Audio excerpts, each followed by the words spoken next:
Alrighty, welcome everyone. I'm Teeaboo, and I am here for Mobile Suit Zeta Gundam episode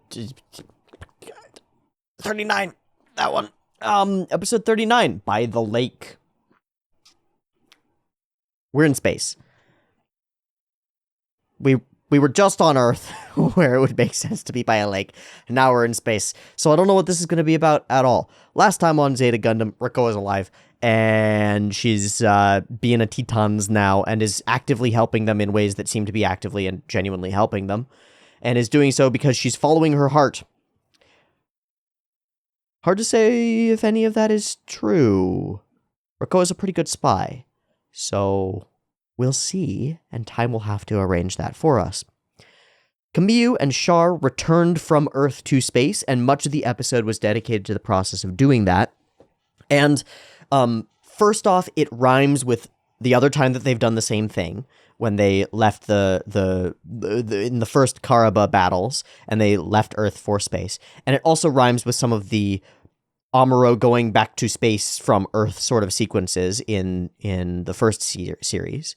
And a whole lot of elements of the episode, as I said, sort of rhyme. They feel like they're repeats of the same framework of leaving Earth towards space, and all of the implications that has for the broader story, which is something like Char wants all of the people to leave Earth, and so this one story of him and Kaguya leaving Earth is like a prototype for that, maybe, or a way of representing that in microcosm before it becomes forced or created or generated in macrocosm.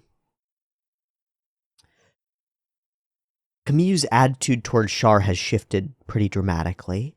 They're acting in unison in a way that seems to me to be the result of honesty and removal of masks.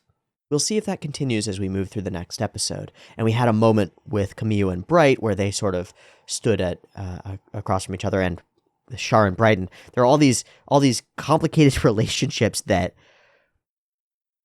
maybe become more complicated now that Char has revealed his true self, and maybe become much simpler now that Char has revealed himself.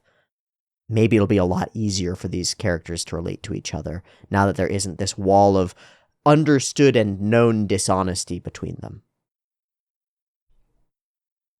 Fa has finally given up, for real as far as I can tell, has finally really given up her dreams of becoming a pilot. And in the framing that Tomino has presented of women cannot be pilots, has acclimated to the proper orientation for a young woman, which is in Tomino's landscape, protecting and taking care of the children, and only acting in a warrior sense if that is threatened. Something like that. While we contrast that with the choices that Rikoa has made as she simultaneously pursues a hypermasculine, violent man in Yazan, power in the way that she's interacting with Gaddy Captain, and intrigue around Sirocco that we still haven't really understood, or I at least still haven't really understood. There seems to me to be this striking contrast between Fa and Rikoa and the paths that they have divergently taken. And we'll see how that plays out as we move forward. But we've made it to space. The Zeta and the Hakushiki are up there and doing it.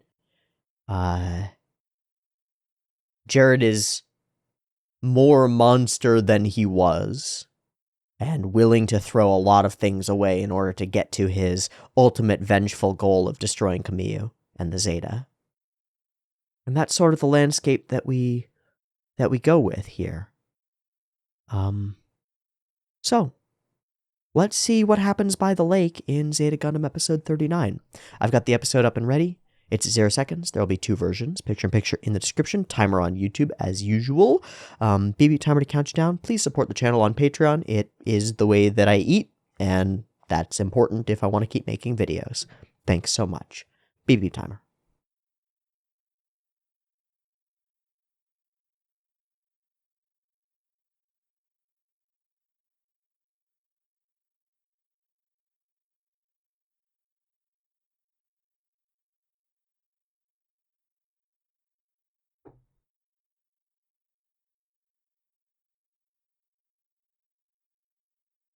That's a Gundam! Okay.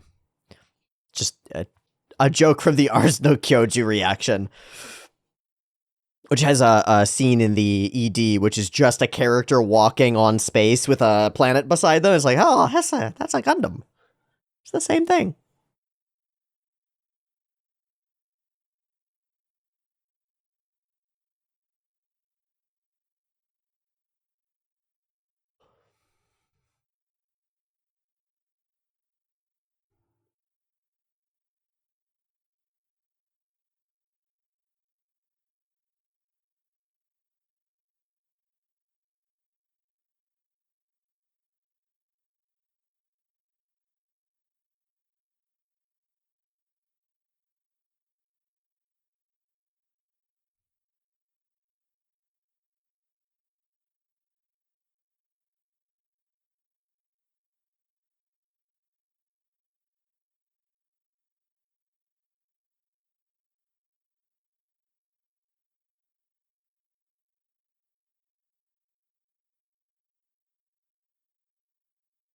To space!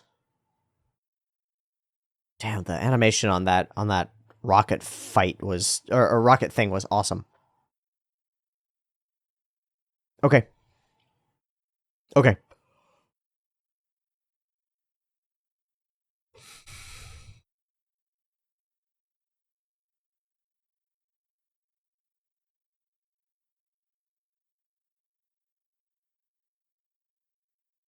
Mmm. Hmm?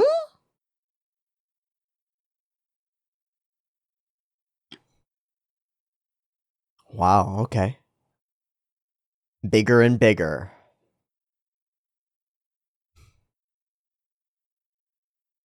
The what? No!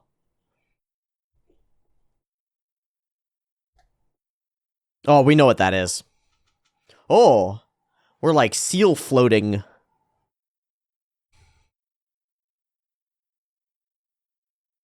God, got such testicles for chins.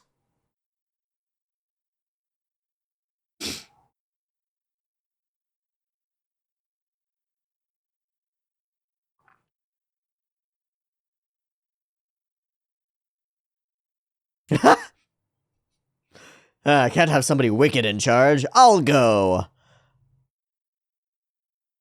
You're gonna take the Degose gear from Sirocco. One push from me. Of course.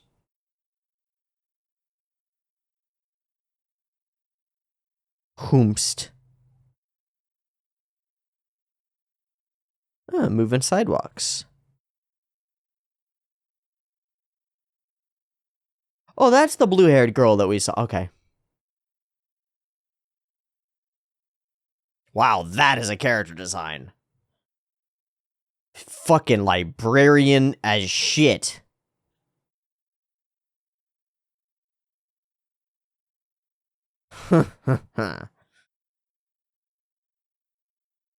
Hmm.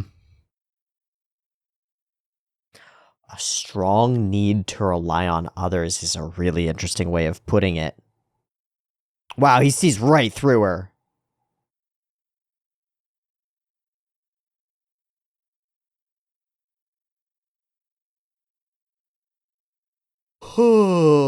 A valuable pilot as well. Hands behind.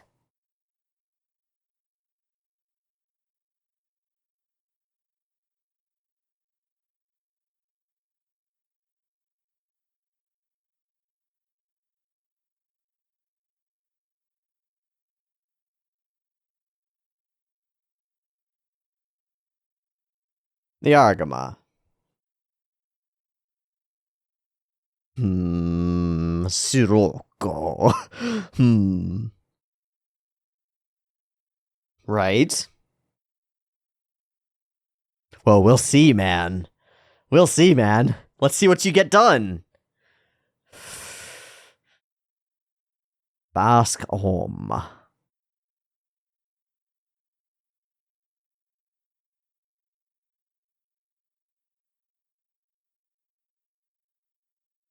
Ah, there she is.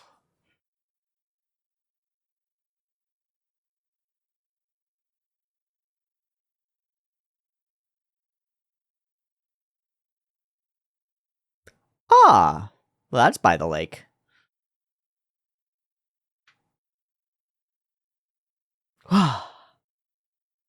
I've got so much hair. Oh. Ha. So we're gonna have one of them running. Whoa, Fa! What the fuck? Where'd you get that outfit, dude? Holy shit! Fa is looking fly as hell!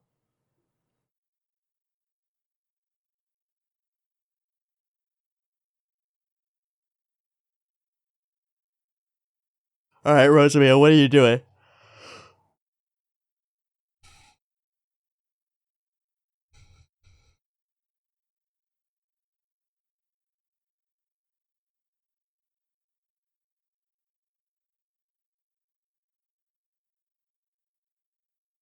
Does she know?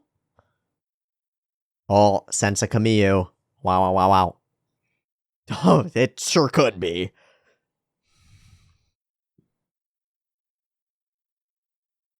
So we get a vacation moment and an interaction between characters, just like Char and Amuro, right?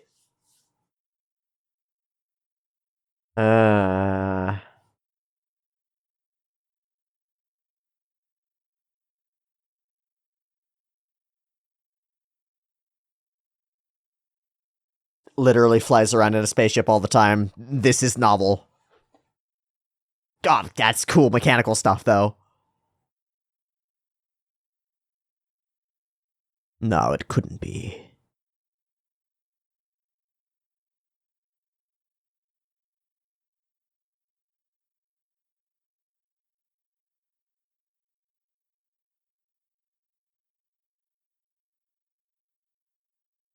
That's cool. A lot of food.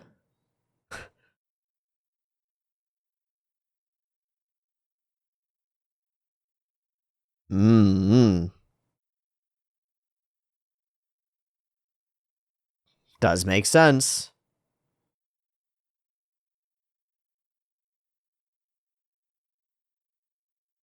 Oh ho ho ho. Do do do do. Sneaky, sneaky. But to what end?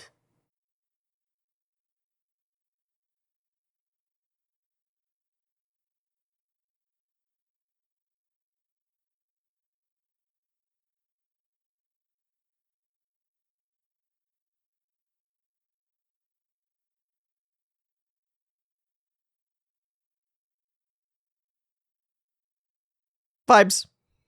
What? What? What? Sorry, Nani the what?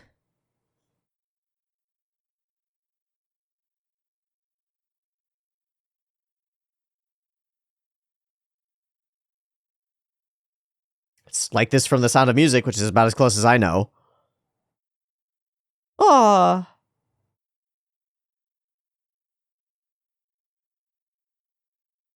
What?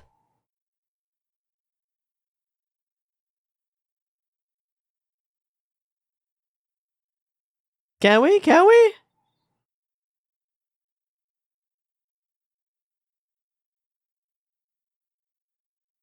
That was cool.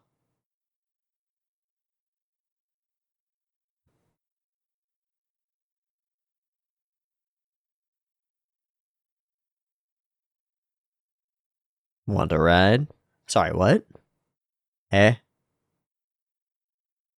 Huh?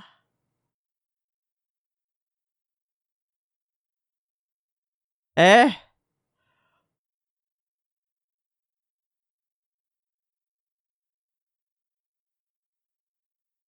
I'm sorry.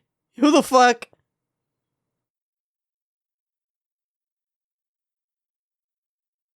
Does she actually believe this, or is she just fucking it? Yeah, you get jealous, Fa. Oh ho ho. I'm a what? Is this all just a ploy? What the fuck? Feels like a ploy.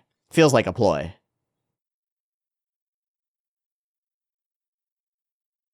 Yeah, get in good, get in good. Ah, the narrative tracks. It all makes sense. What the fuck?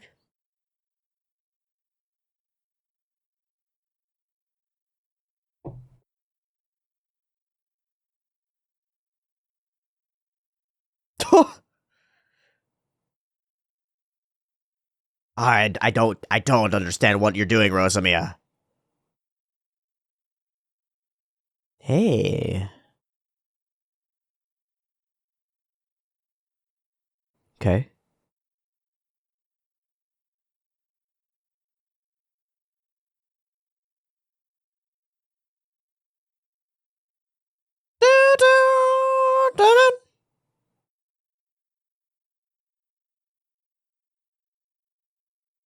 Hmm.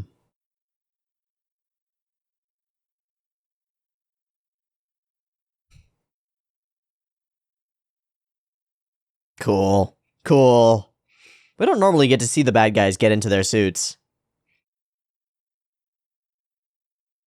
You are correct.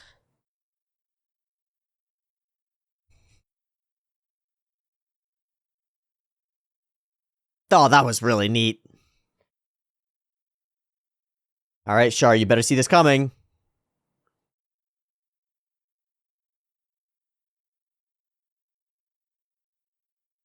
What the hell is Rosemi doing? Sneaky, sneaky. Hey, there are real cows.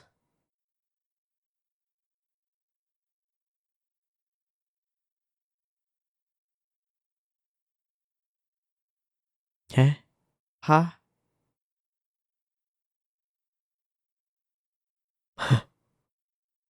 There's something wrong with that. Fair enough. Yes, I think it's strange and I'll let it play out because it's interesting. Best way to gather information is to keep her close at the moment.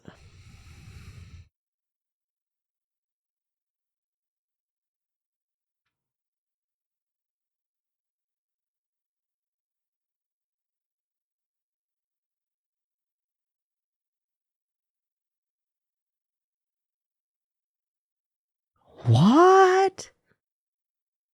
You prove it. Again, just dispel your suspicions.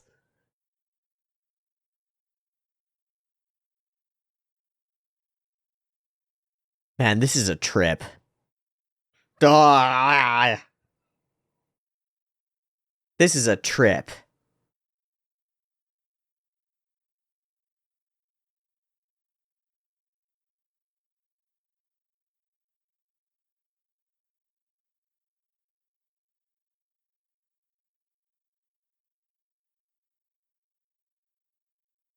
Rosemi?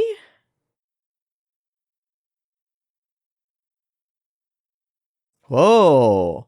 Tetons. Not actively destroying colonies. That's good. That's good. Fuck.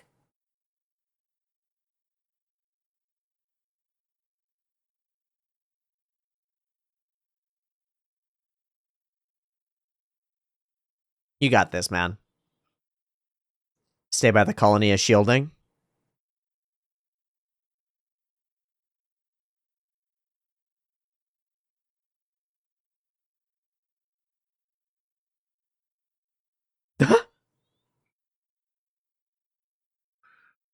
Yeah, make the kids row. There you go. That's smart.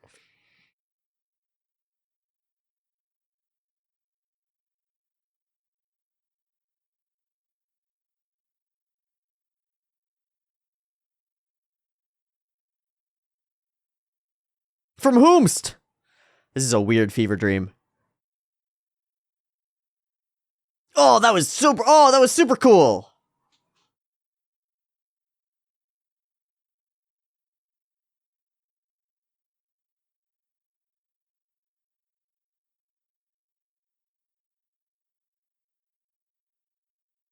Chill. Blasted a hole. Yeah, yachimata. Baka.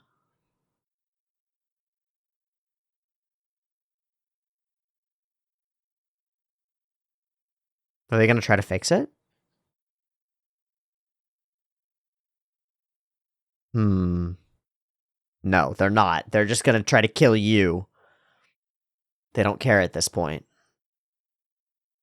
Classic Teton's behavior, I guess.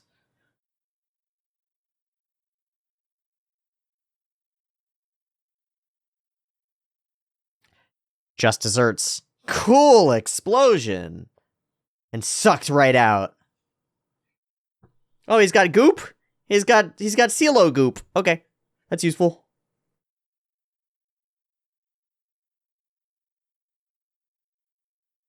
Sort of feels like a couple of instances of fights near colonies. That was cool. That was really cool.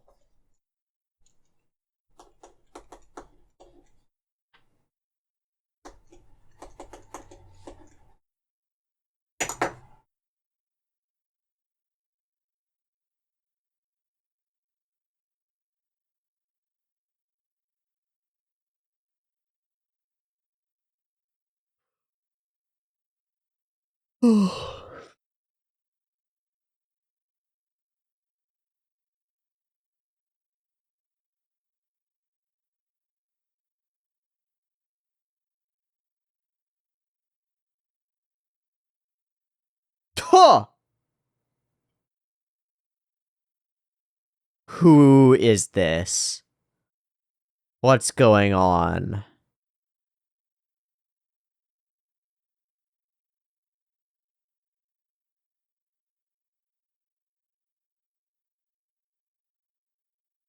Ha! That's who that is. I was wondering. I'm like, that is a familiar. That's the fucking princess. That's the leader of Axis.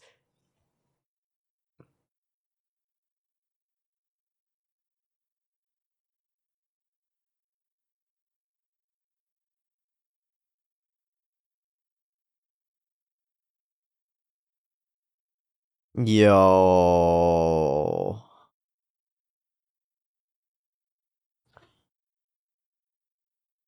Whoa, Rosami.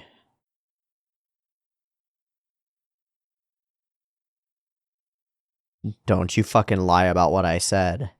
She's a little princess. She knows how to wield authority. Yo, this is interesting now.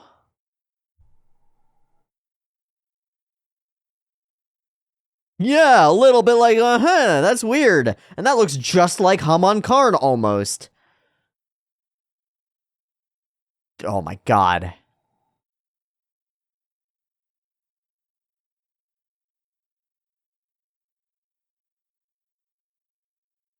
Ha!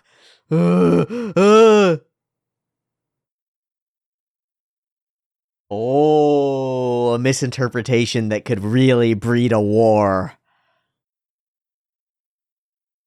Yeah, you shouldn't have gone after the special one. It's obviously a main character.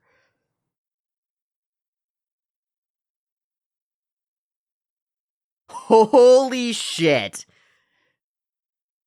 just inside a fucking storehouse. What the hell?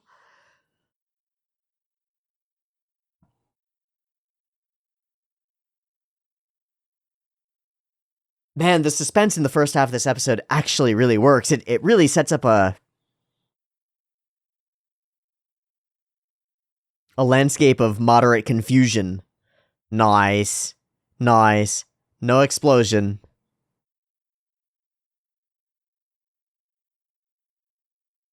Fuck the colony, eh? They don't care. Oh.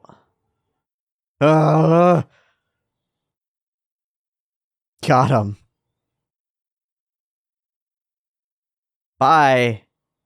Up is that way right now, man. Holy crap, everything is just gonna get sucked out, yep.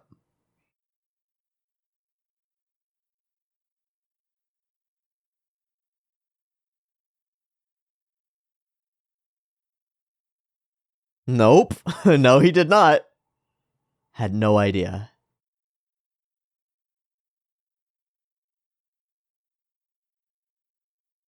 And you got a snake in your mitts, too.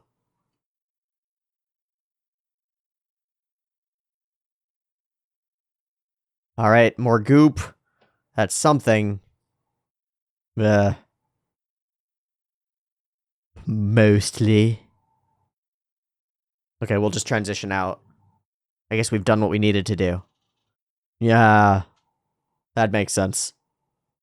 Yeah, that makes sense too. Oops.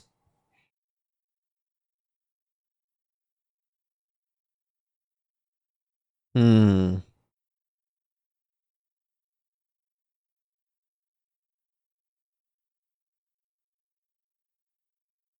Okay.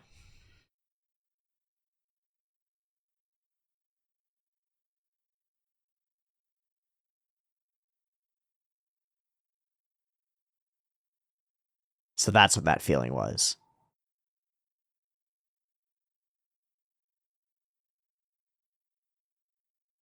Huh. And an interesting interaction of trust between them. You know, often Camille will like confront Quattro or confront Char, and that's not the way this time.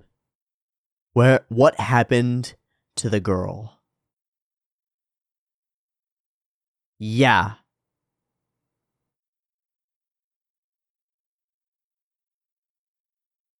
Hmm.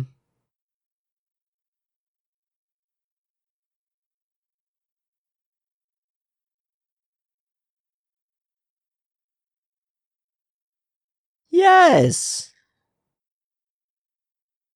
Oh. Hey.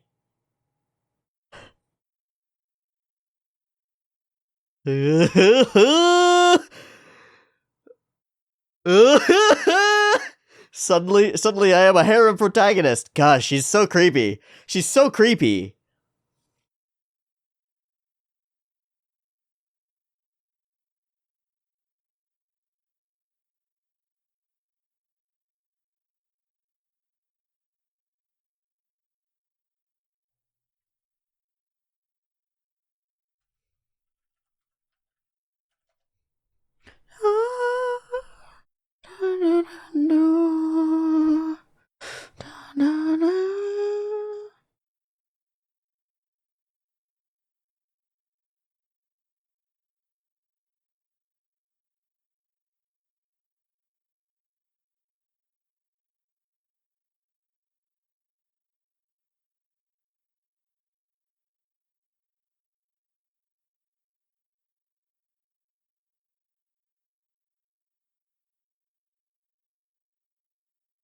She appeared first in episode 14.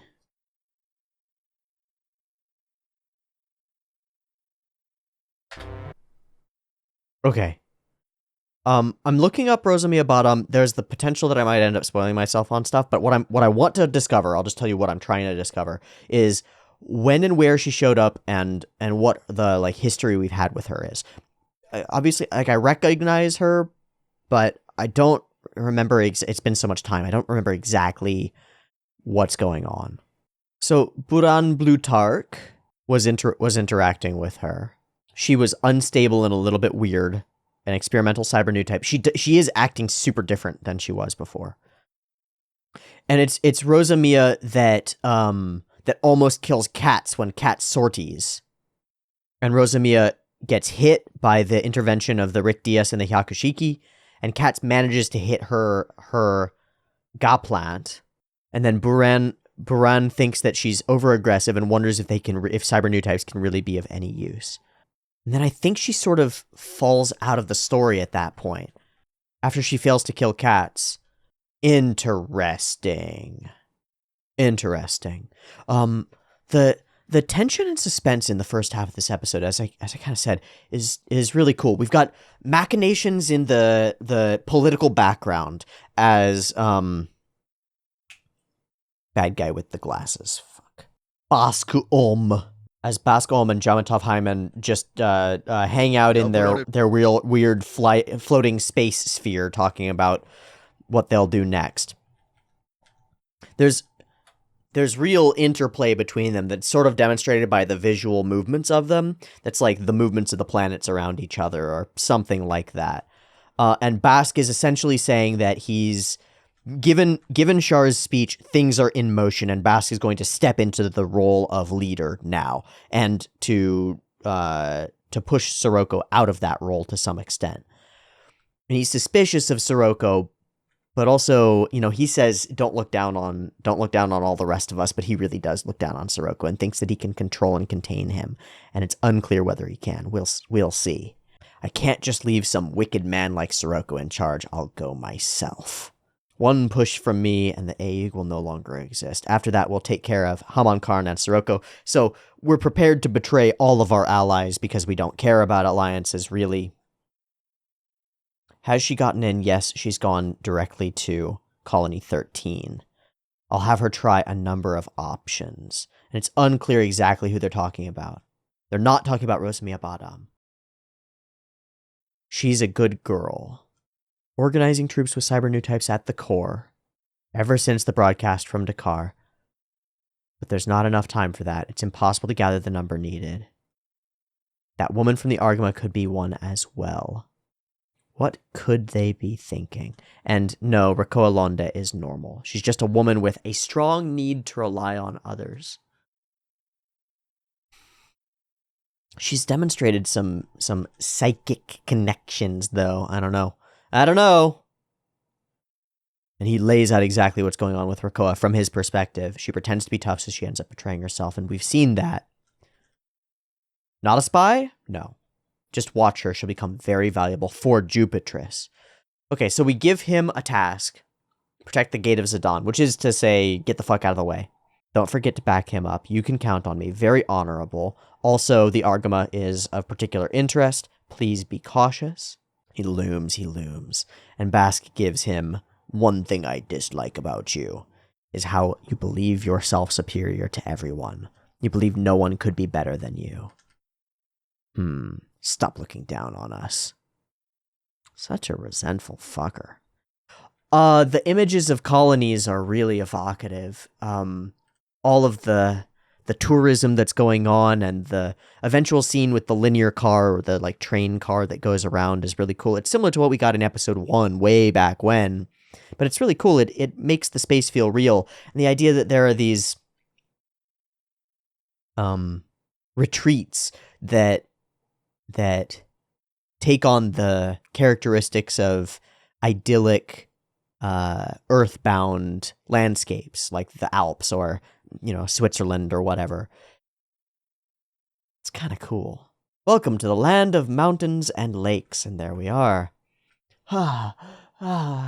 So much hair. And the kids are there. Fa's outfit is sick. I just have to mention it again, and there's so much animation placed on it because she's got so many bits of color in this. It's got to be like faux leather or vinyl that they're trying to say that it is. It's a really sick outfit. It's cool. You'd think she'd be the main character. This is JoJo's now. Hurrah! Hurrah! Fuck everything else. This is JoJo's now. So it's unclear exactly what she's doing with her little computer thing. She sees these characters go by, and then she immediately has a vibe. Be careful. This is really cool. So yay. All the little mechanical stuff. Explaining what the food cropping elements are, and then using that to transition into this is where the hijacks are hiding. Being sneaky on a guerrilla warfare mission. She sees Camille and it triggers something in her. I wonder if she's been programmed to think that he's really her brother or something, and then given a digitally reconstructed photo or something that's faked. All as part of a ploy to make her a perfect spy. Maybe she's like a sleeper agent so that they can activate her and she gets close to the space and then tries to kill one of them or something like that. Because we had wondered if cyber new tapes can really be useful, and it seems like we're no longer using her as a pilot, we're using her for something else. So maybe the idea of a programmable person is what's going on here. That would make everything line up, because all of my questions are, she seems to be really genuine in her, because we see it, she acts this way even when nobody is looking at her. In the moment when she first recognizes Kamyu and goes, "That's my brother," nobody's looking at her. There's no need for her to put on a role. It's not, that's the target. I have to go pretend that he's my brother. It's, that's my brother, and that's like, she believes it. So they've messed with her, I think. Brother, is that you? And she really believes it. The horse looks good. The reins snap right here. Looks really good. There are a couple of pieces of really, really solid animation and style. She just hops into the ride. And we get this back and forth between her and Fa, which is pretty cool. And then she ingratiates herself to Fa by saying, like, "Oh, you're like the perfect girlfriend." And Fa's like, "I'm like the perfect girlfriend. Wow. Wow, this pretty lady said that I'm a perfect girlfriend indeed." And she doesn't deny it at all. Oh, she's so creepy, though. Yeah, what? Even the kids know that there's something weird going on here. We set up the B plot, which is Char flying around and then gets ambushed by these hijacks, which is just a bad idea. They're bad on their part. Bad move. Not what you want to do. We get this picture. It really looks like Kamyu. It feels like it's messed with. Weird. This is pretty cool. The bird flying is the Hakushiki flying, and it's all vibes all the way through. Don't shoot, he's near the colony, is where we start out with it. But then they start shooting anyway. Once shit hits the fan, their moral sense and like, no, we can't shoot this colony and kill a bunch of people, just disappears. Fight, and the fight is cool. The fight is really cool. There's also a scene when the hijacks take off where it floats over and lands that I thought was really cool. But this moment where it sort of skates down this wall, boom, that's cool. That's cool. And then here, get some real momentous and firing in a spiral. Can't see where he's shooting. Suddenly the colony is in trouble, and now they just take that as free reign to do whatever they want, and to escape inside of it, and to use it as cover, and all of this shit. He shoots it. The explosion is awesome looking. First off, cool frames in between. I always love when we go to sketch for being blown away by an explosion, just being particulated. And then the explosion itself looks really cool. Big billowing orange and black smokes, this like brainy lightning ball in the middle, and it all collapses in and gets sucked in as it blows a hole through the base of the colony itself. I really like that. Man, that takes some vision.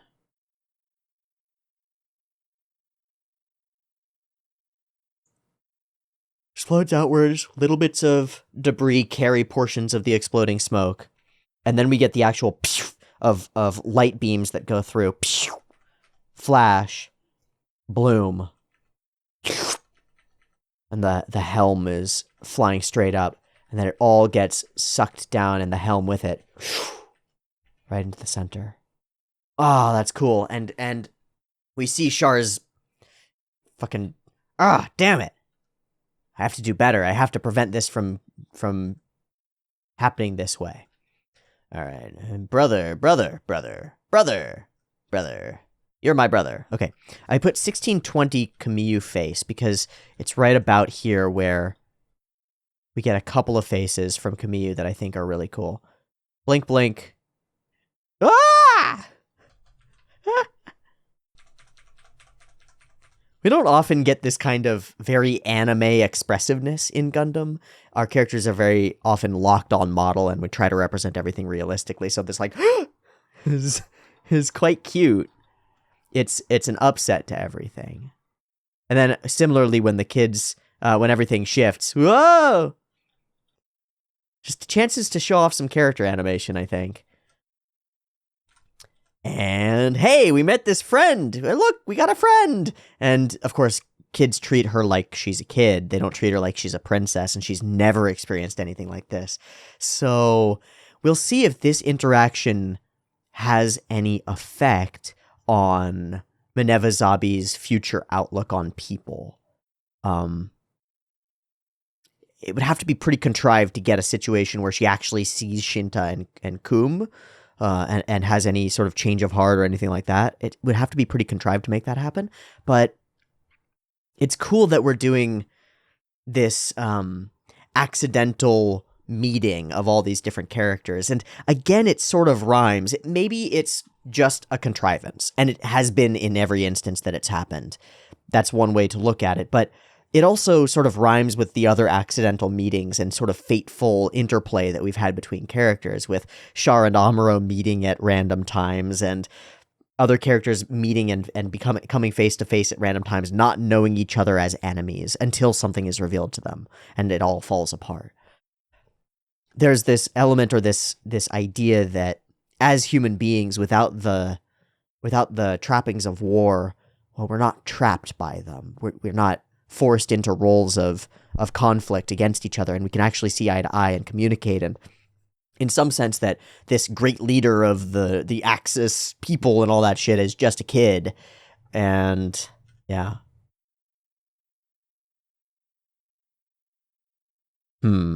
Weird vibes. Hey, bring that child back. Don't let her do whatever she wishes. We see Haman Karn being authoritarian. She's laughing. It's unclear whether that's,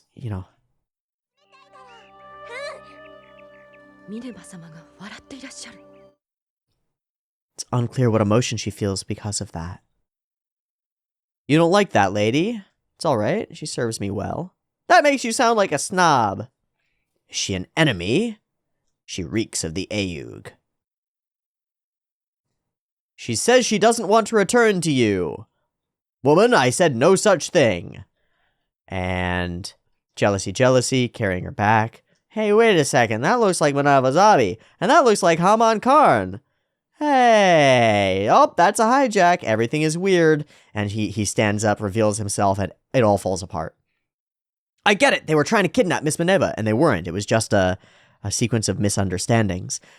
But it's like war reinvades the space. There's this potential for idyllic happiness if only the outside world were not so invasive, if only the political machinations were not so wrong. We could all be friends. Why can't we be friends? Because I hate you. Because you're a Tetons and you're trying to destroy the world, and because you're an Ayug and you're trying to kidnap our leader. We shoot the other one down. Blast. Don't they understand what they're doing? Nope. And then, sort of hoisted by his own petard, this guy gets destroyed. Make it to a shelter, and then we just sort of move out past it, and the experience has happened. Quattro faces whatever punishment is coming his way, though he believes that it will be minimal, and Rosamia has inserted herself into the space of the Argama. And everybody sort of is looking at her with disbelief, but they don't have a direct and easy way to contradict her story or call her out as like, you're a fucking weirdo spy, and you shouldn't be here. Probably somebody should just point at her and say, you're a fucking weirdo spy, you shouldn't be here. But that hasn't happened yet, and Camille's sort of letting it fly. In part because he's suspicious and wants to see where this leads, but that's a dangerous game to play because you don't know what she's up to or what she's capable of, and we don't know either. Interesting. Okay. Well, I'm going to leave off there for today. In part because I already did a couple of treasure hunts today, and I've been kind of screaming a bit, and I can feel my throat getting scratchy, and I know that down this way leads to voicelessness and bad juju, so I'd rather be capable of recording stuff today and tomorrow and the next day and into the future than try and kill myself recording a bunch of things today. So I will leave off here. Thanks so much for watching. I enjoyed this episode of Zeta Gundam, although I found it weird.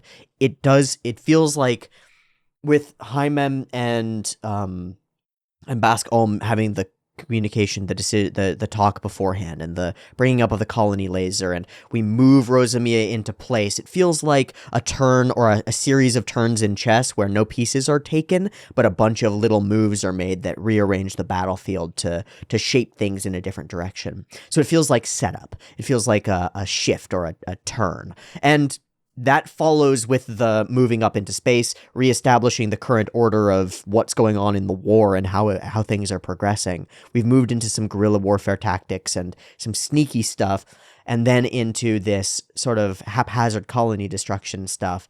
And there's the talk of the giant space laser use as possible. And all of these things seem to have been set in motion by Dakar. Char's big speech rallies the people, but it also is witnessed by the enemy, and so they feel like they have to respond to it in some way. And that response, well, we'll have to see how it plays out. It's a shift in power and who's at the front lines, with Bascom stepping forward, and we've seen that Bascom as a leader is cruel and destructive and uncaring. And so Sirocco has a bit of a weird, gentle touch to him. Like, he's trying to win, he's trying to destroy, but he's got a weird, gentle touch and a manipulative aspect to him that Bascom seems to not have. He's just, you're with me or you're dead. And so we might see some real destruction as we move forward. And we set up this pawn of Rosamia inside the Argama as like a real threatening snake in our midst. So on the outside, big, obvious enemies looming, and on the inside, less obvious enemies lurking. And that's a cool setup for moving forward into the story. As we head into the last, the last cour in some ways, we're in the last 10 episodes. Coming up next from 40 to 50. That's what we need. We need to set things in motion and see how this whole big, massive landscape of a story really plays itself out. And these are some interesting pieces to move. We'll see how the board state moves forward into the future. Thanks for watching. I hope you enjoyed this reaction to Zeta Gundam. If you did, please consider supporting the channel on the Patreon. It's linked down in the description. And I'll see you next time for more Zeta Gundam. Peace.